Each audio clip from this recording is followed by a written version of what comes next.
sur la côte, fais un tour, rigole un peu.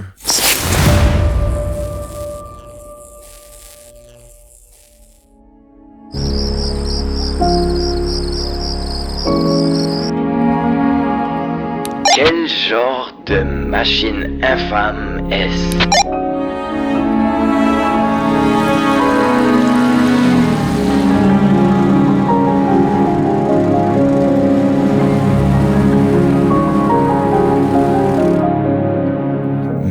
« 1967. Les concessionnaires Honda réclament quelque chose à vendre pendant l'hiver, mais ce n'est pas ces Canucks ou Skidoo qui sont inutiles en été. Ils veulent quelque chose de tout-terrain. Terme auparavant réservé aux 6 roues amphibies. Honda a donc divisé en deux, collant 3 des grandes roues flottantes sur son tout premier ATC. La flexion des parois latérales crée un différentiel de vitesse suffisant pour tourner, ce qui permet de s'affranchir d'un essieu arrière solide. La spécification est de rouler à 2.2 PSI, donc pas besoin de suspension non plus.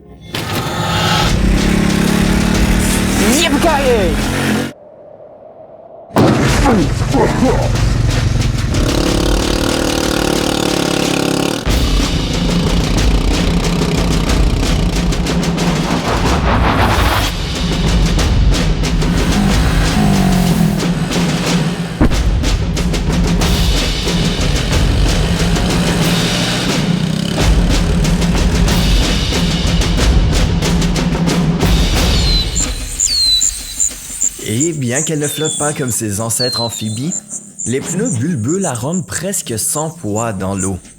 Ainsi, une puissance dérisoire de 7 chevaux est suffisante pour se débarrasser de la merde.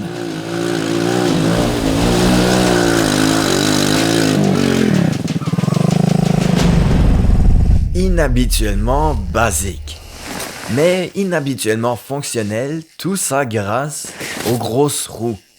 Et le plan est de se faire payer 500 $ et d'espérer que les agriculteurs se rendent compte de l'aspect pratique et bon marché. C'est un peu comme une moto, c'est un peu comme un tracteur et beaucoup comme une locomotive. Un matin, sur le champ de Johnson, le tracteur de Johnson est mort. Johnson a dit de ne pas s'inquiéter, j'ai une Honda ATC. Mais cette chose a d'autres cibles.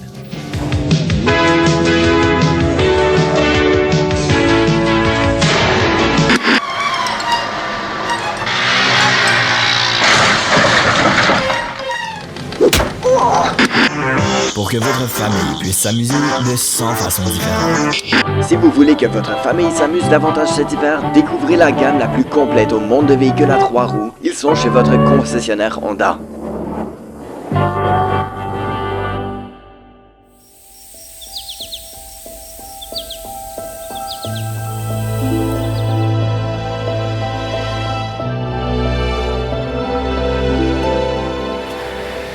Honda a surfé sur assez de tendances pour ne pas laisser passer une vague.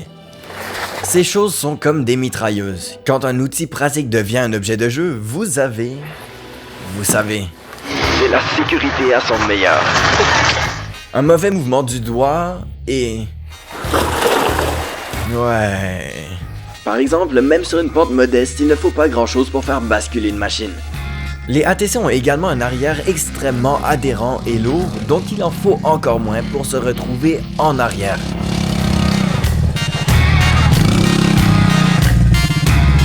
Le retournement vers l'avant est également commun, puisque l'arrière porte une grande quantité asymétrique d'élan et surpasse facilement l'avant. Zut! Rouler dans une ferme est une chose, les fermes sont plates. Mais personne n'avait prévu qu'elle se transformerait en terrain de jeu tout-terrain plein d'ornières. Un dirt bike peut rouler dans les ornières, un quad peut chevaucher les ornières, mais les trikes l'approchent comme un politicien. Obliquement. Il faut toujours éviter de traverser une ornière dans une descente. Choisissez une ligne sûre avant de commencer. Comme vous pouvez le voir, l'équipement de protection est essentiel. Les pistes sont bizarres aussi. Il faut penser comme un Kardashian en sachant que les écarts peuvent sembler assez larges de l'avant. Mais pas pour l'arrière.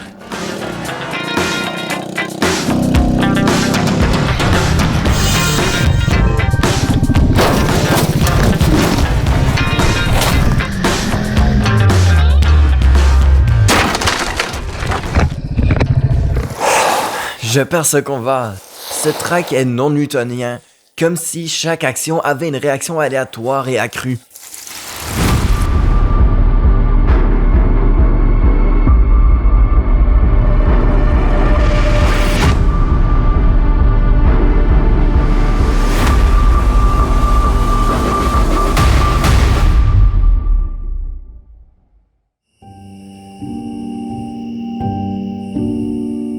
La seule façon de battre un triporteur en soumission est d'anticiper ces bizarreries et de déplacer le poids de votre corps pour les contrer.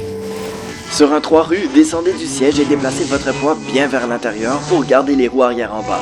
Si vous commencez à prendre de la hauteur, relâchez l'accélérateur avant que les choses ne deviennent incontrôlables. Le problème, c'est que tout le monde n'a pas le poids du corps.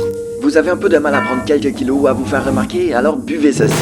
Le défi consiste à faire tourner les machines aussi fort, aussi vite et aussi près que possible de basculer. C'est un piège! Pour éviter un accident, il faut être assez gros pour le contrebalancer. Mais pour aller au devant d'un accident, il n'est pas nécessaire d'être assez gros pour équilibrer quoi que ce soit. Contrairement à une motocross, n'importe quel enfant de 5 ans peut monter ici, atteindre les commandes, sinon le sol, et partir. C'est un tricycle. Mais si vous le conduisez comme un jouet d'enfant, vous serez écrasé. Cela n'arrivera pas à chaque fois, mais ça peut arriver à tout moment. Toujours grâce à la loi sur la liberté d'information, le directeur de l'information a obtenu certaines études gouvernementales confidentielles qui caractérisent les VTT comme des machines faussement dangereuses qui nécessitent un haut degré d'habileté. Des informations précieuses pour le consommateur qui, selon lui, ont été dissimulées. Vous voyez, un virage hésitant à 5 km/h le fera basculer. Alors qu'un virage professionnel à 15 km/h avec la poignée de gaz d'un grand garçon et le contrepoids d'un grand garçon pour le faire glisser à l'arrière est en fait plus sûr. Comme les voitures de Formule 1, les ATC peuvent être conduites que si elles sont conduites à fond. Ils morderont tout testicule non descendu qui aura peur et tentera de ralentir. Combattre un track demande de l'engagement. Vous ne devez jamais vous dégonfler, car si vous enlevez un pied du repose-pied, il sera aspiré sous la roue arrière. De plus, pousser les chevilles avec les pieds est le seul moyen d'éviter un renversement. Les ATC exigent des conducteurs sérieux. Nous avons envoyé des enfants. Raymond est si petit qu'il ne peut pas faire le plein pour démarrer sa grosse machine sans aide. Une fois qu'il a fait le plein et démarre, il retourne au chaos. Les parents doivent répondre à suffisamment de questions difficiles, alors faites tout ce que vous pouvez pour éviter celle-là. Jackson et Diane Burns ce soir à 10h. Et maintenant, retournez à Fortnite.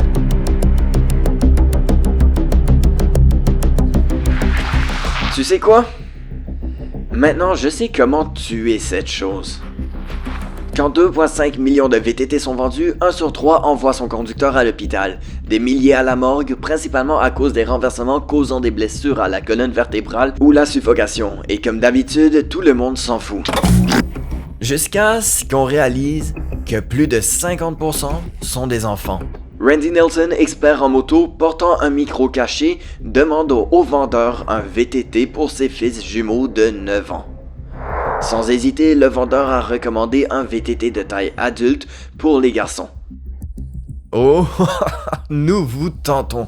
Et le coup fatal vient de l'Académie américaine de pédiatrie qui demande une interdiction. Venant de déterminer que les VTT représentent un danger imminent pour la sécurité publique, la commission va bientôt saisir la justice pour obliger les fabricants à rappeler tous les VTT à 3 roues. Nos munitions comprennent 100 mères en deuil, 500 procès en cours et 1 milliard de dollars en menaces de remboursement. Les 4 grands fabricants japonais ont la chance d'avoir signé notre décret de consentement en 1988 qui leur évite d'avoir à admettre leur culpabilité, en cessant volontairement toute vente du véhicule à 3 roues. Seule une minuscule niche impopulaire du marché est autorisée à poursuivre son développement.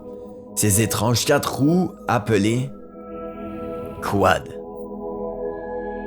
Nous avons tué le méchant. Nous avons changé le cours du tout-terrain pour toujours.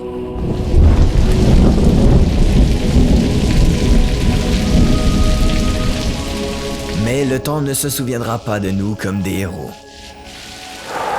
C'est vrai. Les quads disparaissent, mais pas les accidents. Parce que les véhicules ne sont jamais en faute. Nous devons blâmer les conducteurs. Nous sommes les méchants. Les fabricants le savaient depuis le début. Alors, ils ont caché une clé dans le décret de consentement, une date d'expiration.